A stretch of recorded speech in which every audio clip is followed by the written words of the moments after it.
Sveiki, esu burnos higienistė Indrė ir šiandien norėčiau Jums papasakoti apie profesionalios burnos higienos reikšmę sveikai burnos ertmei palaikyti. Pirmiausia, kas yra profesionali burnos higiena.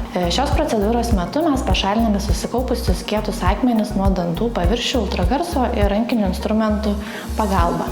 Taip pat nupoliruojame pigmentinės ir minkštas apnašas. Po procedūros parenkame kiekvienam pacientui individualiai asmeninės burnos higienos priemonės ir apmokome, kaip taisyklingai jomis naudotis. Profesionalią burnos higieną atliekame ne tik suaugusiam, tačiau ir mažiesiam pacientam. Kada reikėtų atlikti profesionalią burnos higieną vaikam, geriausiai galėtų padėti jums suprasti gydytojas odontologas arba burnos higienistas profilaktinių vizitų metu. Taigi, kodėl yra svarbu reguliariai atlikti profesionalios burnos higienos procedūrą bent 2 kartus per metus. Pirmiausia, mes išlaikome burnos audinius sveikus, išvengiame dantenų uždegimo, taip pat kaulo tirpimo aplink dantis. Taip pat šią procedūrą yra rekomenduojama atlikti prieš visas odontologinės procedūras, tokias kaip dantų plombavimas, chirurginės procedūros, danties rovimas, dantų balinimas, kad gydytojas odontologas galėtų dirbti kokybiškai,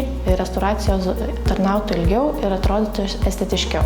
Moksliniais tyrimais yra įrodyta, kad pacientam, kurių burnos ertmėje ilgą laiką kaupiasi dantų akmenys ir jie nėra pašalinami, yra didesnis kiekis bakterijų, kurios gali turėti reikšmės išsivystymui tokių ligų kaip kraujagyslių ir sisteminės ligos. Taigi, jeigu matote bent vieną iš šitų išvardintų simptomų savo burnos ertmėje, tai kraujuojančias dantenas, pakitusią jų spalvą, jos yra paraudę, gali būti net pamėlę, plika akimi matote dantų akmenis, pigmentinės apnašas, jaučiate dantenų skausmą ar tokį kaip maudimą, tai yra ženklas, kad jums reikėtų atlikti profesionalią burnos higieną. Taigi, lauksiu visų norinčių atvykti. Ačiū už dėmesį ir gražios dienos.